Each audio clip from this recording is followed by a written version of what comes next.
But our special guest is here to join us today to talk about a film opening in now. I it's it in the well, you know what? He's going to tell us. Let's ask. Jacqueline Castel is here today. Thank you for joining us on the Film Threat livecast. How's it going? Oh, it's going great. Thank you for having me. Thank you for joining the show. Wait, okay. I got now it. we fixed it. There you go. Cool. Tell us about My Animal, because if you watch the trailer, you get a tease, but I'll say that it feels as if this movie is about much more than what's on the surface. Yeah, it's a very multi-layered tale. It's a lycanthropic romance, but it's also a coming of age story, and it also at its center has like a real drama element of the story as well. But it's really like, at its core, it's about this time period in our life when we're really struggling to understand who we are and what we want to become. And kind of the mixing that with like the horror of the outsider, which works really well, I think, in the horror genre. So yeah, it's an interesting and wild little tale that I hope everybody will respond to now that she's loose in the wild. So it'll be very cool to see how people respond to it. Well, when you say lycanthropic, just for those that may not be familiar with that term, we're talking about werewolves here. We're talking about werewolves. Yes, which I love. I always love like a horror film that has like other layers to it. Is this what you were thinking? Because it begins as like a romance, right? And then something weird is going on. And at first you think, oh, is this some sort of BDSM thing happening here? And there are other reasons. So tell us about that. Yeah, I mean, it kind of, I mean, the movie sort of starts off with this sort of ambiguous first sort of change that occurs with the lead character of Heather, and then kind of like flash forwards into like the present of what her life has become as a result of her condition, and then her first love, and then what that starts to bring out of her, or all of the kind of wild and uncontrollable feelings that occur when you first fall in love with someone. So yeah. Well, let's go to we have oh gosh, I don't know, 300 people watching live right now. Oh, that's great. Let's go to some comments and question. Brock Samsonite just says welcome. Solomon Thornton says, greetings, Miss Jacqueline. Any advice for beginning filmmakers? I think you just have to completely stay true to yourself, because there's going to be a lot of people that try to tell you not to do what you want to do. And I would just say that you really have to stick to your guns creatively and push for all the things that you want, and just don't back down, because you're going to feel a lot of pressure to have people try to change it or mold it or put it into different directions or tell you what to do on set. And you just have to kind of always trust your instinct. I think that's like my best advice. And then I have a question, like when you're dealing with like a familiar type of horror tropes, right? Like werewolves, what are the things I think it's always fun when someone takes like vampires and say, we're going to do vampires, but the rules are different. Did you have fun? And what were some of the rules that you played with without giving too much away? Yeah, I mean, I think that's the one thing that I was really excited about this script when I received it, was that it was a different way of telling the werewolf story. Because I think that compared to other types, you mentioned vampires, and I think compared to other types of genres like vampire films, there just hasn't been as much variation with werewolf films. It feels like it's a little bit more molded into a specific idea of what it can be or what the genre is. And so I just love being able to play with the universe in a different way and tease things and set up my own set of rules, for the world. So yeah, I don't know. I'm trying to think of like things that don't give too much away in the way that it gets told in the film. But yeah, I mean, I think just like dealing with issues of like timing and just thinking a lot about like there's a lot of ways that I played with the moon cycles and the way to anticipate it, or the way in which the visuals in the world kind of shift and change to reflect where the character is at emotionally or where they're at in their own transformation. So there was a lot of playing around with a lot of subjectiveness in the film in terms of really putting you in the character's perspective the whole time. So even if it's unreliable or a little fantastical as an effect. So yeah. Well, I have to credit you on the trailer because what I like is the trailer is very much a tease, which is what a trailer should be, and doesn't give a lot away. Yeah. But Brock Samsonite has some sort of a two-pronged question here. Did you use more practical effects and prosthetics, or do you favor CGI? And then Brock goes on to say, are there any good werewolf transformation scenes in the movie? My favorite on-screen transformation is American Werewolf in Paris. Can you talk about the effects? Well, I think so, I love doing things practically. We had like a lot of restrictions on this film, just with timing and making it during a pandemic, and it was very low budget. So just like having the time to get everything together on set wasn't always as possible. So I augmented things, right? Where it was like some things we started out with a pass of like actual practical elements, and then we added to those a little bit in post. But I think that's always that to me is like the best of both worlds, when you can kind of combine these different things, and that's when I think you can get the best look from it. I think in terms of a transformation scene, I'll just say it's probably not what people will totally expect, but that's part of what I enjoyed about doing it. So it's a little different in its execution. Tom Siebert asks, holy cow, Mitch Horowitz is in it. He co-wrote and appeared in that recent surreal documentary about the revelatory occult book, The Kybalion. Oh, yes, the Kabbalion. Kabbalion. Yeah. Kabbalion. What did I say? Yeah. No, Mitch does a really special cameo in the movie, which I'm super grateful and excited about. I feel like it always gets like a good laugh from the audience when I've seen it in the theaters. Last night we did our New York City premiere, like a sneak preview at Alamo Drafthouse, and as soon as he came up on screen, like everybody was just like so excited and kind of like yelling at the screen, which was great. Cool. Akanika asks, what was the casting process like? Well, I think, it was really the two leads, Amanda Stenberg and Bobby Salverman, was like they were kind of at the top of my list, and I knew I wanted to build the whole world around the two leads. And I started with Heather because I was like, everything has to come from Heather and who I cast for that role. And I have kind of a cool story about it. So probably about like 7 months before I started the casting process, I went to go visit the Wolf Conservation Center, which is in upstate New York.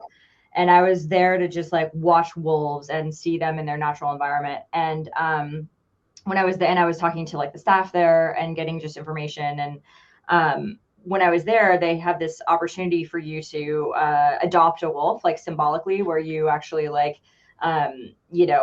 pay for their like food and needs and stuff on site. And so I adopted this wolf just to sort of commemorate the beginning of the film process. And I adopted this wolf named Diane, who is the goddess of the hunt and goddess of the moon, and who I later found out was the goddess of tomboys. So I was like, okay, perfect, it's Diane. And I ended up adopting this wolf. And then maybe like 7 or 8 months later, we had started the casting process. COVID had hit. I was doing this, we were just doing it all online. I'd gotten the script off to Bobby, and Bobby, I think, was in the process of reading it. And then we had our Bobby really responded to the script, and we hadn't had a chance to talk yet, but I knew Bobby really wanted to do the movie. And I got like a notification like right around then that was like, it's your wolf's birthday, because you're just getting adoption updates. And I realized in that moment that my wolf and Bobby were born on the same day. And I was like, okay, like Bobby's it. Bobby's supposed to be the lead of this movie. It's the wolf. It's been like preordained. So that was really cool and really special when that happened. And once Bobby was cast, then during our first Zoom, Bobby was like, who do you want to have play Johnny, the role of Johnny? And I said, well, I really want Amanda Stenberg. And then it was really cool. Another synchronicity was that they knew each other, and they were actually friends. and knew each other through like the queer scene in New York and LA. And they ended up, they actually, like, Bobby admitted that they had like crushes on each other when they first met. So I was like, how lucky is that, that you already have this kind of instant chemistry with your two leads. So that really was like very exciting to me. So that's really where that they were like the heartbeat of the movie, like the heart of the whole movie, from the get-go. And then it wasn't till we had to push the shoot because of COVID, and a lot of things happened on this movie. So then later on in the process, once we had like kind of gotten the rest of the financing together, was when then I picked up the next part of the casting process. So, but they were really kind of at the heart of it from the get-go. Question here.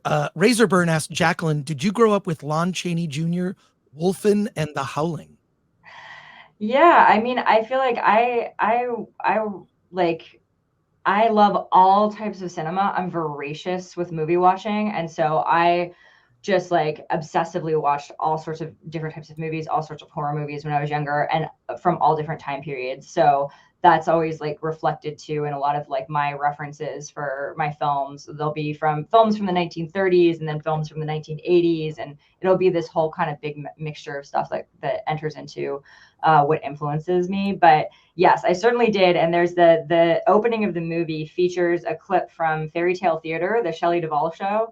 That was something I grew up on in the 90s. And like that show is so wild. And I opened it on Beauty and the Beast.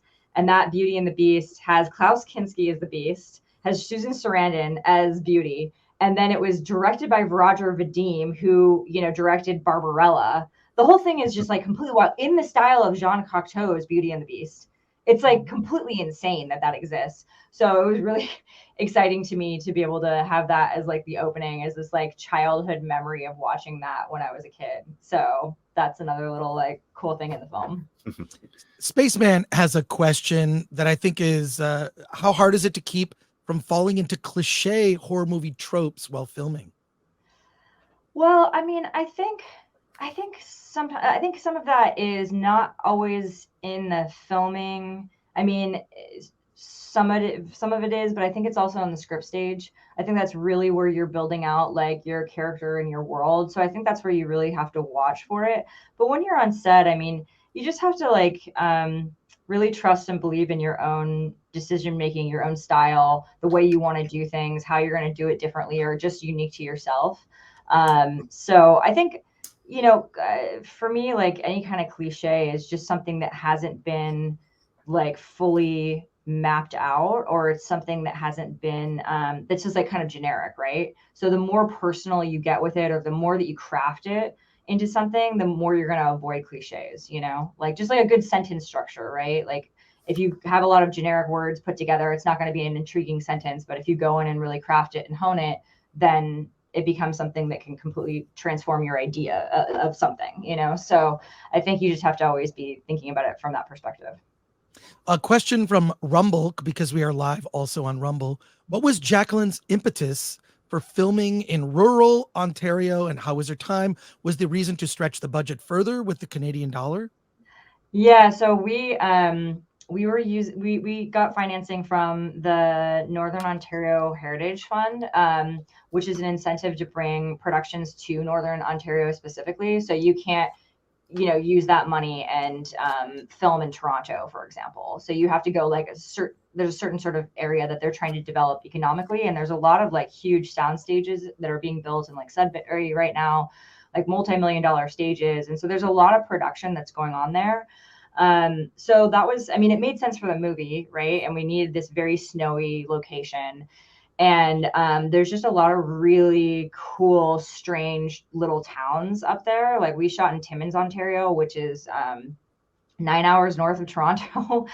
And it's an old mining town, and it's really wild. And I just love the locations because it felt really lost in time, which is something that I wanted the locations to be their own character.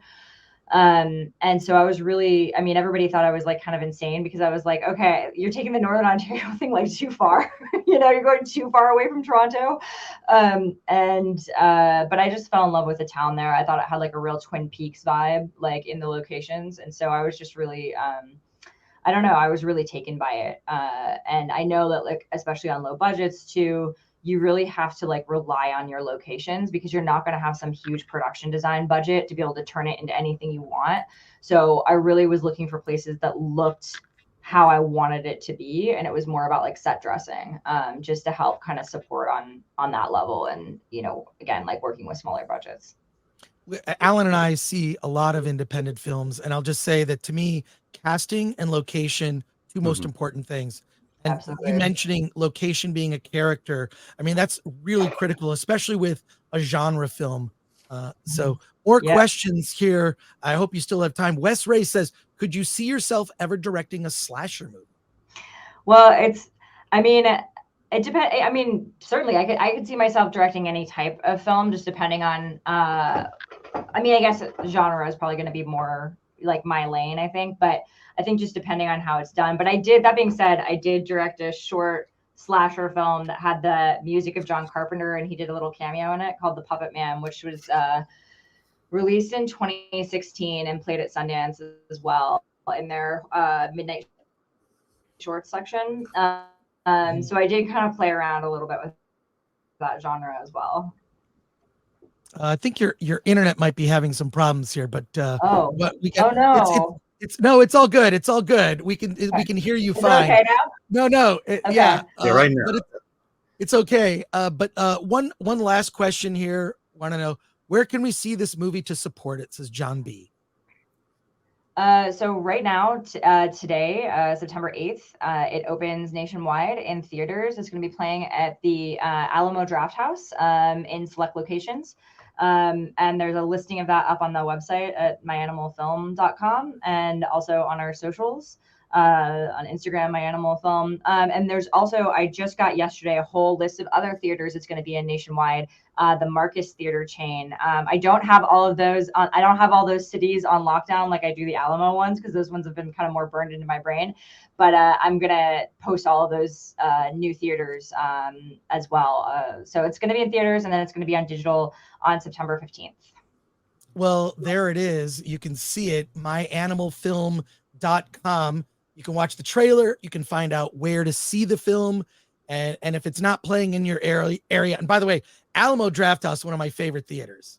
Oh, it's such a great fit. Like it's so exciting to be Fantastic Fest help to where they're presenting this film there, and I adore that chain. I've adored it for years, going to South by Southwest and being in Austin before they expanded, and it's like one of my favorites. So I'm overjoyed to be screening with them.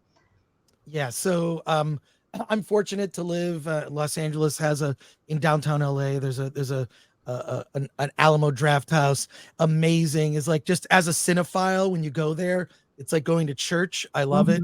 So it's awesome. But go to myanimalfilm.com. Check out Jacqueline's movie opening this weekend. And I assume at some point, if you live in an area where it's playing in theaters, that you can actually see it on VOD. Jacqueline, thank you so much for joining us on the show. We appreciate you taking the time to talk to us. Absolutely. Thank you so much for having me. Cool. All right. Take care. Have a great day. Bye. Later.